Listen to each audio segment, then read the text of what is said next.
What if life kept pulling you under, and every time you tried to catch your breath, another wave hit? Bills piling up. A child who needs you. Health failing. Loneliness that feels like drowning. This is the true story of Sarah Carter, a single mom from Portland, Maine, who was slowly sinking under the weight of real life. Everyone around her thought she would break.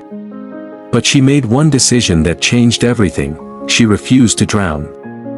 Stay until the end because her story might be the lifeline you're praying for right now. Sarah was 34, living in a quiet neighborhood just outside Portland, Maine. She worked 2 jobs, mornings at a local diner and evenings cleaning offices just to keep food on the table for her 7-year-old son, Noah. Her husband had walked out 3 years earlier, leaving her with debt, a broken heart, and the full weight of raising their boy alone. Life felt like a constant storm.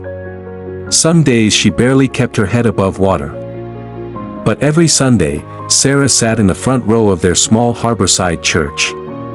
She would whisper to herself, "When the waves come, I don't look at the storm. I look at the one who calms it." She had no idea how deep those waves would get. It started with the bills. The rent went up. The diner cut her hours.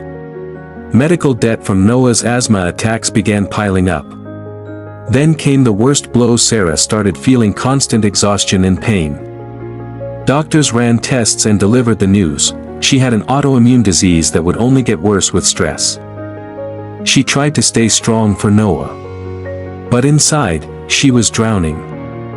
Late at night, after putting Noah to bed, Sarah would sit at the kitchen table surrounded by overdue notices, staring at the bills that refused to balance.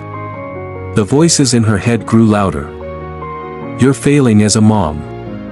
You'll never get ahead. Just give up, it's too much." One particularly dark evening, after another rejection from assistance programs and a frightening asthma episode with Noah, Sarah broke down completely. She fell to her knees on the worn linoleum floor and cried out to God in raw honesty. "Lord, I'm drowning here. The waves of life are too strong. I don't know how much longer I can keep my head above water. If you don't help me, I'm going under." In that moment of complete surrender, something changed. Not the circumstances, not yet, but her heart. A gentle peace filled the room, and she remembered the words of God she had read so many times, "When you pass through the waters, I will be with you, and through the rivers, they shall not overwhelm you." Isaiah 43 verse 2. Sarah made a quiet but powerful decision that night.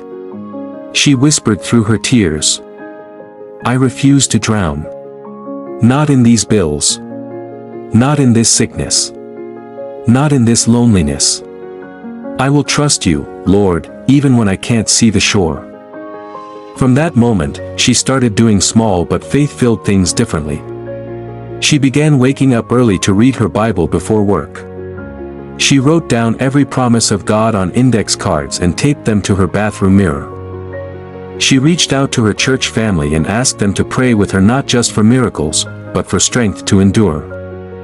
The waves didn't stop immediately. There were still late notices, doctor visits that brought scary updates, and nights when fear tried to pull her under again. But every time the doubt came, Sarah would speak out loud, "I refuse to drown. My God is greater than this storm."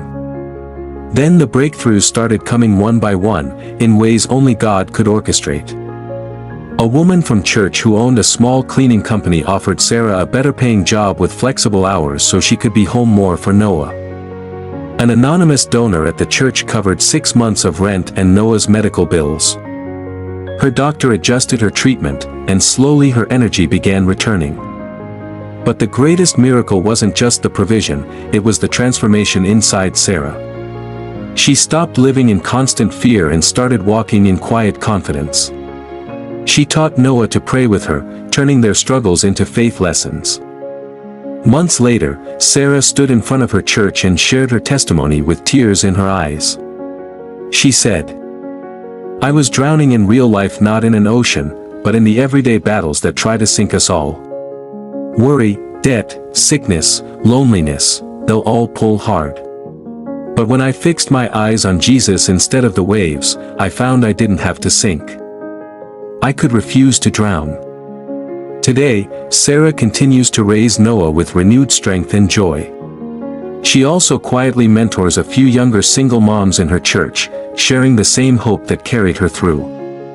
Her message is simple and powerful.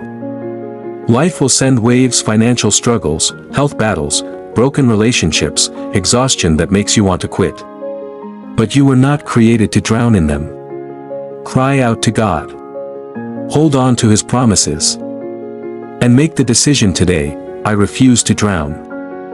If you're watching this and feeling like life is pulling you under right now, whether it's money problems, health issues, raising kids alone, or just the weight of it all, I want you to know, you are not alone. God sees you. He has not forgotten you. Right now, in the comments, type, "I refuse to drown," and tell us one storm you're trusting God with. Your testimony might encourage someone else who's sinking. If this story blessed you, like the video. Share it with someone who needs hope today. Subscribe and hit the bell so you don't miss more inspiring stories like this from Whispers of Life by Nagaram. Remember, the same God who walks on water is walking with you through every storm. Don't look at the waves. Look at Him. You've got this because He's got you. God bless you. I'll see you in the next video. Thanks for watching. Like, comment, and subscribe.